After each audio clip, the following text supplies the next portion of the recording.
Do you want to build a thriving and profitable insurance agency? Well, today I want to share with you some real life lessons or lesson that I've learned about what it actually takes and what I wish I would have known before I decided to actually open the doors to my own agency.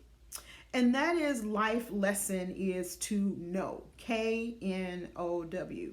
I'm a huge believer in entrepreneurship. It's always been a passion of mine to number one, start and build a flourishing business, and then two, support and encourage other women to take the plunge and start their own businesses.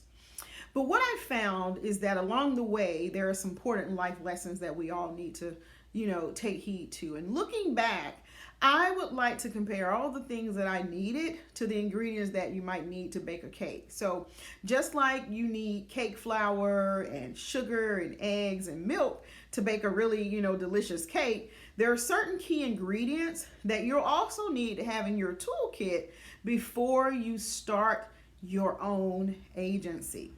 There are many things that you need in your toolkit, but for now, I really want to just share and focus on four things that I wish I had, or things I had known or needed before I decided to plunge into agency life.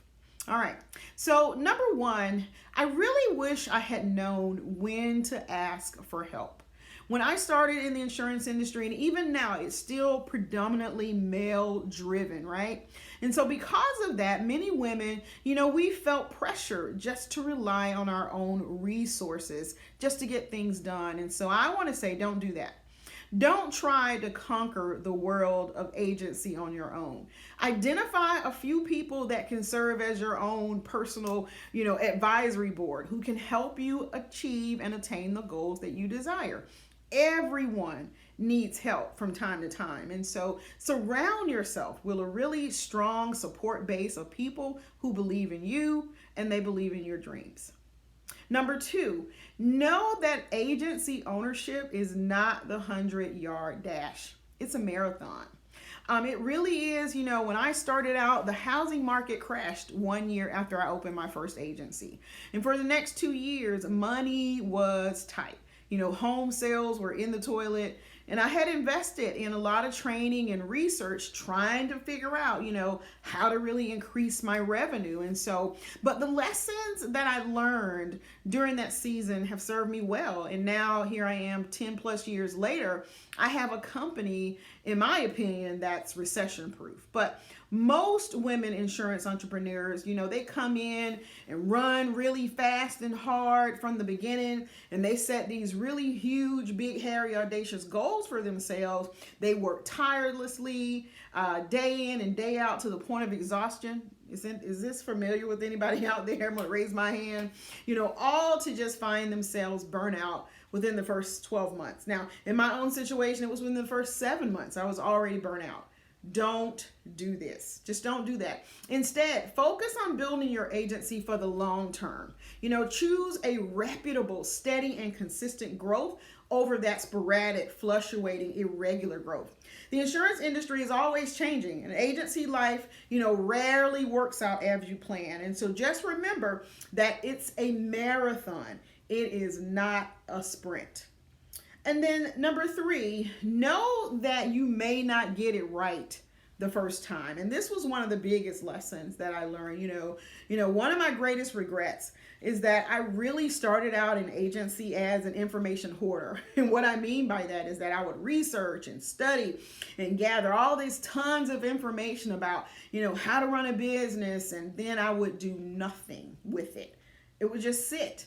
No action, no implementation, nothing but stagnation. And so what was it all for? And so I'm saying don't stay in that information overload zone. The only way to move forward is to actually do it. OJT, on the job training, jump in. Take action immediately. Once you're in action, keep moving. Analyze your results and make adjustments as you go along. Understand that you probably will not get things right the first time, but each time you will learn, you will adjust, and you will grow. And then finally, number 4 is know that money is critical to the survival of your agency. And so when I consult with new women agency owners, one of the first topics that we discuss is money. I often find myself, asking them about their monthly expenses and what their numbers are, and, how we can find excess to cut or remove from the budget. And what I discover is that the operating expenses most times are extremely too high.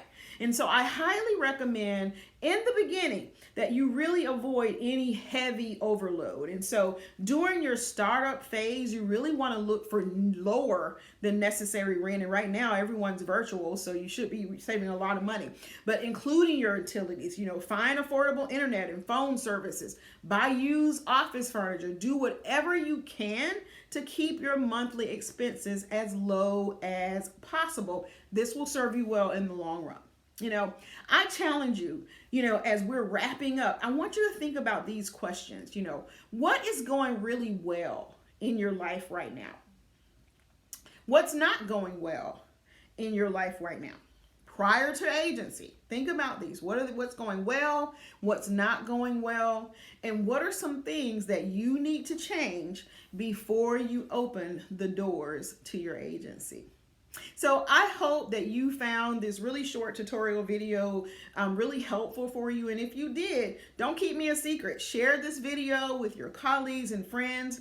And also, if you need help getting your agency off the ground, or maybe you want to get your agency to the next level, we can help you. My team and I are waiting to help you. So just book a free insurance agency breakthrough session with me at MerniceOliver.com/apply.